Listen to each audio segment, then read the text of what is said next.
ہم رہتے ہیں طبیعیات کی دنیا میں، لیکن انسان کے دو رخ ہیں، ایک اس کا مادی پہلو ہے اور دوسرا اس کا روحانی پہلو ہے، یا ایک اس کے دنیاوی تقاضے ہیں اور دوسرے اس کے اخروی تقاضے ہیں۔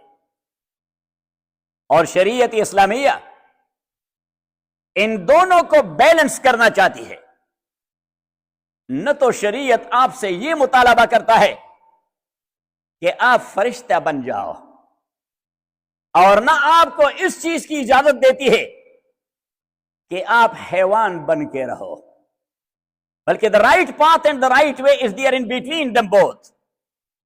حضرت امام ولی اللہ رحمۃ اللہ علیہ وہ اپنے فلسفے کو اسٹیبلش کرتا ہے اسی چیز پہ کہ شریعت اسلامیہ کا تقاضا یہ ہے کہ آپ انسان بنو، اور انسان ایسی مخلوق ہے جو بیلنسڈ اور متوازن ہوتا ہے۔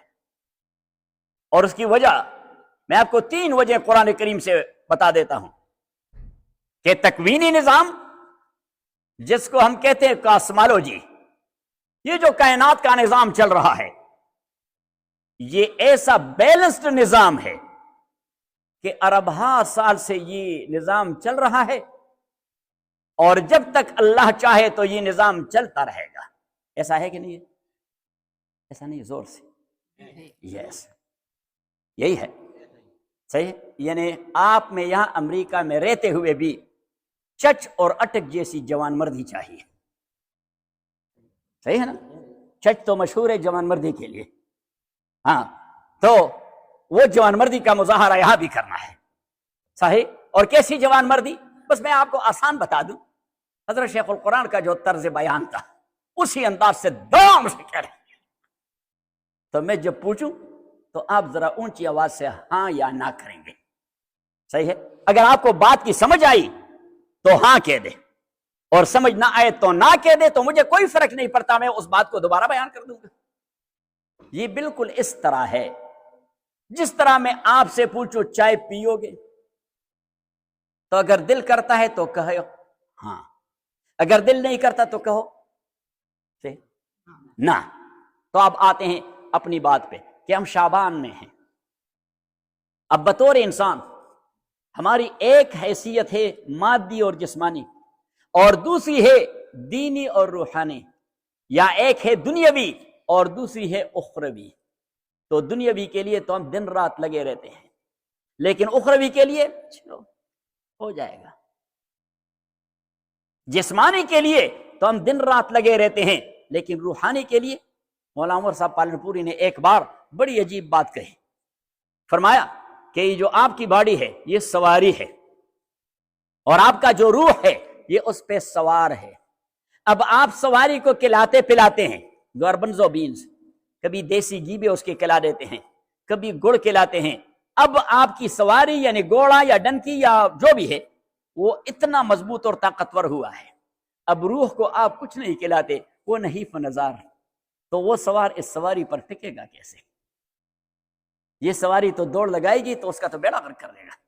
تو اس نے کہا کہ ذرا اس روح کو بھی کچھ فوڈ دیا کریں تاکہ اس کو بھی قوت آ جائے، یہ صحیح طور پر سواری کر سکے۔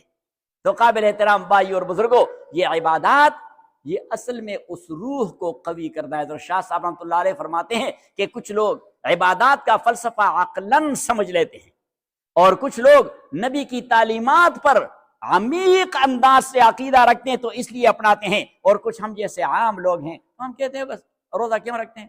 بس اللہ کا حکم ہے۔ نماز کیوں پڑھتے ہیں؟ یہ صحیح ہے، اچھا عقیدہ ہے کہ اللہ کا حکم، لیکن اس پہ بصیرت پیدا کرنی ہے کہ یہ اصل میں ہمیں اللہ کے قریب لے جائے گا۔ یا الذین آمنوا اتقوا اللہ، او وہ لوگوں جو ایمان لے آئے ہو اللہ سے ڈرو، وابتغوا الیہ الوسیلہ، اور اللہ کی جانب پہنچنے کے لیے ذریعہ تلاش کرو۔ وسیلہ سین سے ہے، کسے؟ سین سے ہے، اور وصلہ سین سے، اس کا معنی ہے ذریعہ پہنچنے کا، اور ایک ہے وصل صاد سے، وہ تو ہے پہنچنا۔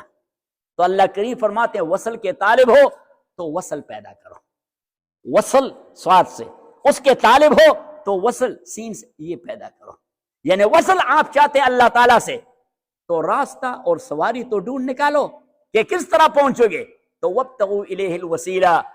امام سیوطی رحمۃ اللہ علیہ نے بڑی عجیب بات کہتی ہے، ذریعۃ التقرب الی اللہ، کہ اللہ کو پہنچنے کا ذریعہ اور وسیلہ، اور فرمایا کہ وہی بالعبادات والاعمال الصالحہ، اللہ تک پہنچنے کا ذریعہ ہے عبادات اور اعمال صالحہ۔